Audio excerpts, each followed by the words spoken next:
And Lindor gets under one to center field. Harris going back. It's back near the wall. And it's out of here.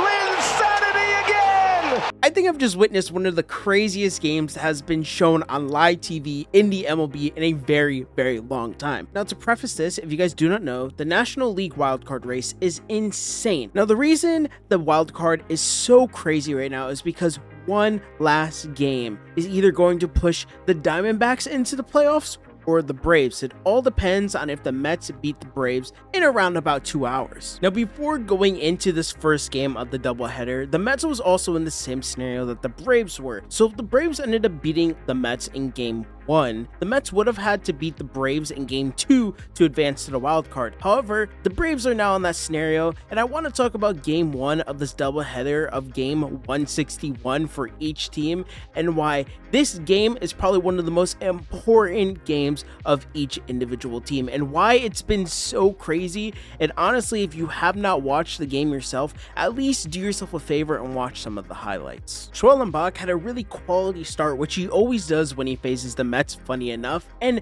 the Mets somehow found a way to crack into his start. Now, of course, before we could talk about how the Mets ultimately opened up this game, then lost it, then opened it up, then lost it, then won it back again, let's start from the beginning. In the third inning, we have a homer by Albies. Something very simple. Harris the second scores. Braves are up 2-0. Then you have Laureano in the sixth hitting a ball to center field, home run. The eighth inning is where the game really started to pick up, and the thing I want to highlight on the Mets perspective is Tyrone Taylor having one of the craziest competitive at-bats in a long time for a Mets team that has been really needing it. This guy was battling at the plate. I mean, he was cutting the ball left and right, and finally something hit, and that's what really started this rally in the eighth inning. You had Francisco Alvarez hit a double, and then Taylor scored. Then you have Lindor singling to center field, which allows Francisco Alvarez to score and gets Marte to second. Then you got Iglesias singling to right. Marte ends up scoring, Lindor to third, and then Vientos hit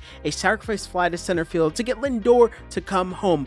4-3 Mets. And then on top of that, Nimmo homers to right field later in the inning, and Iglesias ends up scoring, and so does Nimmo. The Mets are up 6-3. Look at the win percentage for the Braves. Before the eighth inning, they had about probably a 90-something% chance to win the game. Then it jumps all the way up into the Mets' favor, hovering around that 90 mark. Then we get to the top of the ninth, which is when things get crazy. And guess who opens up the game?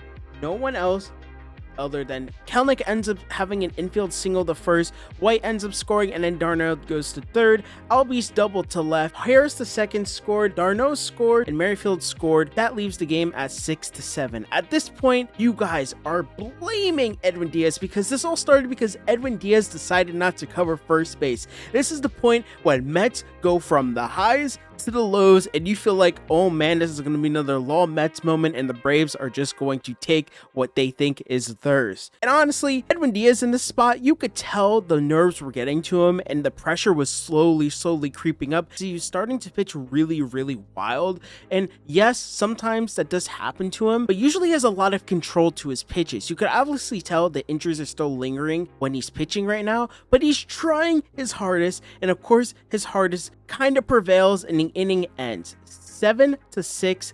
Atlanta is up, and then no one else but Marte ends up getting on base, and who but not one of the most important players on this Mets roster, Lindor, hits a homer to center field to make the score 8-7. Eventually, this ends up leaving the Braves with a loss in one of the last games of the season, and one of the most important games for each team.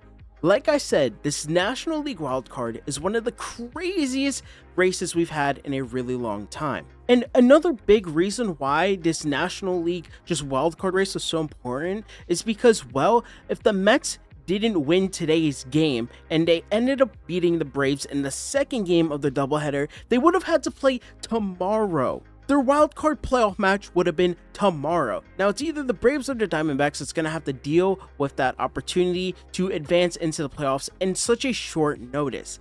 This is an amazing victory for the Mets. I know my Twitter feed was going crazy because a bunch of Mets fans were just like, oh my God, this is the worst thing ever. Edwin Diaz sold our season. And it's like, oh my God, Lindor is him and this is the best thing ever. And I know if you're a Braves fan, you are feeling the same pain. You thought, oh my God, we came back. Like, we went crazy. Like, our 8th inning was all we needed. All we need to do is survive that 9th inning. And then, you know, it kind of just fell apart. It all depends on which side you look at it. So I'm really excited. I just thought this was a really crazy game and I wanted to get on here and give my instant reaction to it because I haven't enjoyed a baseball game in such a long time and this game was amazing.